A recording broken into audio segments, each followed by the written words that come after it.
오늘 본문을 가지고 행복한 기다림이라는 제목으로 말씀 증거하겠습니다. 생텍쥐베리의 어린 왕자라는 책 여러분 아실 겁니다. 이 책에 보면은요, 여우가 어린 왕자에게 이런 말을 했습니다.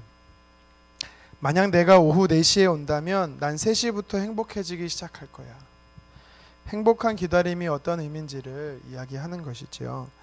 우리 삶은요, 기다림의 연속이라고 말할 수 있습니다. 하루의 일과를 이렇게 보더라도요, 우리는 참 많은 기다림을 경험합니다. 음식을 주문하고 기다리고, 버스를 타기 위해 차를 기다리고, 엘리베이터 버튼을 누르고 기다리고, 내가 좋아하는 스포츠와 TV 드라마의 시간을 기다리고, 공중 화장실에서 먼저 들어간 사람이 빨리 나오도록 기다리고, 합격자 발표를 기다리고, 되는지 안 되는지 누군가의 승낙을 또 기다리고, 심부름을 보낸 사람을 기다리고, 전화와 문자를 기다립니다. 심지어 우리는요, 기도의 응답도 기다리는 것입니다. 각각의 기다림에는요, 감정이 담겨 있습니다. 설렘도 있고, 두려움도 있고, 떨림도 있고, 긴장도 있고, 고통도 있고, 희노애락의 모든 감정이 다 담겨 있는 것이지요. 또 기다림에는 시간이 있습니다. 짧은 시간의 기다림도 있고, 언제까지 기다려야 되는지 모르는 막연한 무기한의 기다림도 있는 것입니다. 우리의 생활은요, 일상은요, 기다림의 연속이지요. 그 중에도 가장 기분 좋은 기다림이 뭘까? 행복한 기다림은 무엇일까요? 우리를 영원한 천국으로 데려가려고 이 땅에 다시 오시겠다라는 이 예수님의 약속을 기다리는 것이 아닐까 생각이 듭니다. 우리가 예수님을 진정으로 사랑한다면 예수님을 기다리며 기다림 속에서 행복을 누려야 될 것입니다. 언젠가 약속대로 다시 오시겠다는 예수님을 맞이할 때, 그렇다면 우리는 어떤 자세로, 어떤 태도로 있어야 할까요? 조금 전에 우리가 읽은 본문의 말씀은 하나님의 사람들이 어떤 태도로 다시 오실 예수님을 기다려야 하는지에 대해서 그 자세에 대해 가르쳐주고 있습니다. 예수님의 재림의 날에 부끄러움을 당하지 않게 하시지 않기 위해서 하나님의 칭찬과 상급을 받는 저와 여러분 되기 위해서 성경은 가르쳐주고 있습니다. 하나님이 주신 은혜를 선용하며 살 때 우리가 주님의 기다림을 건강하게 또 온전한 태도로 기다릴 수 있다라고 성경은 이야기합니다. 하나님이 주신 은혜를 선용하며 살아야 한다라는 것입니다. 46절 성경은 이렇게 말씀합니다. 주인이 올 때에 그 종이 어떻게 하는 것을 보면 그 종이 복이 있으리로다. 그러니까 주인이 와서요, 원하는 종의 모습이 있다라는 것입니다. 주인이 기다리는 종의 모습이 있다라는 거예요. 45절 상반절에도 있습니다. 충성되고 지혜 있는 종이라고 구체적으로 이야기합니다. 한 주인이 여행을 떠나면서 그 집의 종들을 불러서 그 집의 사람들과 창고 열쇠를 맡기는 이야기가 나오지요. 여기서 주인은요, 하나님이실 수도 있고 또 다시 오시기로 약속하신 예수님이도 의미하기도 합니다. 종들은 바로 저와 여러분들 그리스도인들을 말하는 것이지요. 그 집 사람들은 하나님이 우리에게 맡겨주신 사람들을 말합니다. 가족일 수 있고요, 동료일 수 있고, 친구일 수 있고, 이웃일 수 있고, 공동체일 수 있는 것입니다. 창고는요, 이 창고의 양식은 하나님이 우리 각자에게 주신 은사와 재능과 달란트를 의미하는 것입니다. 그러니까 이 비유에서 강조하는 것이 무엇입니까? 주께서 내게 맡겨주신 은사와 능력, 이 시간과 물질, 재물들을 가지고 주께서 부탁하신 사람들을 신실하게 섬기고 돌봤느냐라고 이야기하는 것입니다. 마지막 때를 살아가는 저와 여러분들이 다시 오시겠다라고 말씀하시는 예수님을 기다리면서 우리가 이 땅에서 누려야 하는 삶이 무엇인지에 대해서 이야기하는 것이지요. 48절 이하의 말씀을 보니까 어떤 악한 종이 있다라고 성경은 말합니다. 다시 오실 예수님을 기다리는 자들 가운데 주께서 보시기에 악한 태도를 가진 자가 있다라는 것이지요. 특징이 있습니다. 무엇입니까? 주인이 더디 오리라고 생각합니다. 그래서 동무들을 때린다라고 말하죠. 여기서 왜 때릴까요? 어제까지만 해도 동료였는데 오늘부터는 관리자가 된 것입니다. 매니저가 됐습니다. 마음대로 주관할 수 있다라고 생각을 합니다. 스스로 주인인 척 하는 것이지요. 그 권한을 과시하려고 공공연하게 주먹을 휘두르는 것입니다. 그리고 술친구들을 불러 마음껏 먹고 마시며 직무를 다하지 않습니다. 창고의 양식은 주인의 것인데 그것이 자기 것인 것 마냥 낭비하고 있는 것입니다. 분명히 주인이 권한을 맡겼습니다. 위임을 했습니다. 청지기가 되어야 합니다. 하지만 스스로 주인인 것 마냥 권한을 남용하고 있습니다. 직무를 유기하고 있습니다. 그런데요, 52절의 말씀처럼 주인이 갑자기 나타나서 그 직무를 박탈하고 엄하게 추궁을 하는 것을 볼 수가 있습니다. 사람들은 모두 하나님께 큰 은혜를 받기를 소망하지요. 더 많은 은혜를 받기를 사모합니다. 갈망합니다. 그런데 크고 많은 은혜를 많이 받는 것보다 더 중요한 게 뭐냐면 내게 주신 그 은혜를 내가 지금 잘 관리하고 있느냐, 주님의 뜻대로, 주인의 뜻대로 그것을 사용하고 있느냐, 선용하고 있느냐라는 것입니다.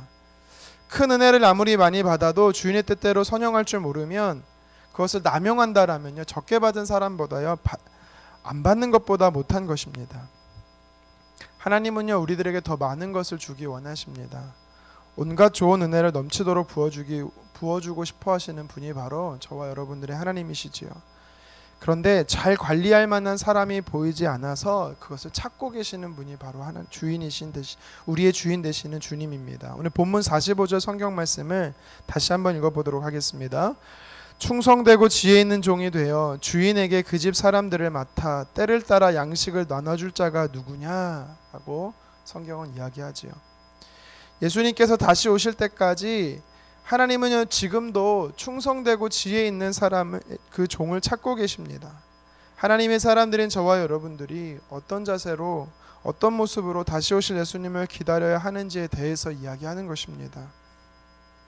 하나님이 내게 베푸신 은혜대로 그것을 잘 선용하라는 것이지요.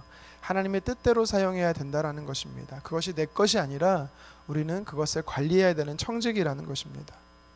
사랑을 받기만 할 뿐 사랑할 줄 모른다면 행복할 수 없습니다.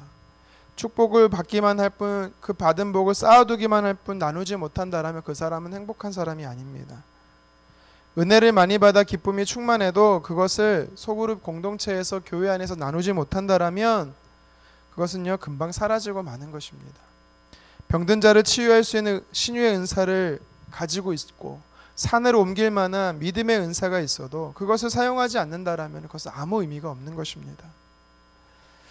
주께서는요, 하나님의 사람으로서 주의 오실 길을 예비하고 다시 오실 예수님을 기다리는 자로서 맡겨주신 그 은사와 재능과 달란트를요, 선용하라라고, 부어주신 은혜를 사용하라라고 이야기하고 있습니다.